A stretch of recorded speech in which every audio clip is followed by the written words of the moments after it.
παραμύθι, μύθι. Με μικρογιώτα. Είναι ένα έργο του Γιώργου του Γαλάντη, το οποίο, αν θυμάμαι καλά, ήταν 12 παραμύθια. 12 παραμύθια, τα οποία ενώθηκαν μαζί και έγιναν ένα θεατρικό έργο. Από αυτά, διαλέξαμε 4 κομμάτια. Τα 2 πρώτα είναι γραμμένα ειδικά για αυτή την παράσταση. Τα επόμενα 2 είναι παρμένα από κάποια άλλη εκδήλωση που είχε γίνει στην Αθήνα. Είναι σε στίχους καταρχήν της Ελένης Χορεάνθη και έχουν γραφτεί για αυτή τη δουλειά. Απλώς μπήκαν μέσα σε αυτό το έργο και ξαναπαίχτηκαν στοιχείο. Λοιπόν, πάμε. Με την εισαγωγή ξεκινάμε.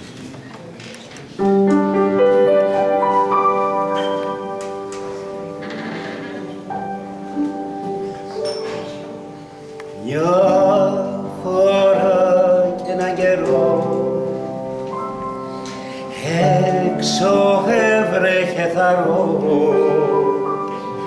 η γιαγιά δίπλα στο τζάκι να κοιμήσει το εγγονάκι. Η γιαγιά δίπλα στο τζάκι να κοιμήσει το εγγονάκι.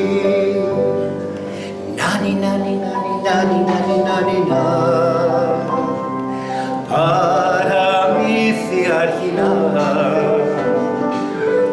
όλη νύχτα νάνι, νάνι μόνο ύπνος δεν εφάνει όλη νύχτα νάνι, νάνι μόνο ύπνος δεν εφάνει.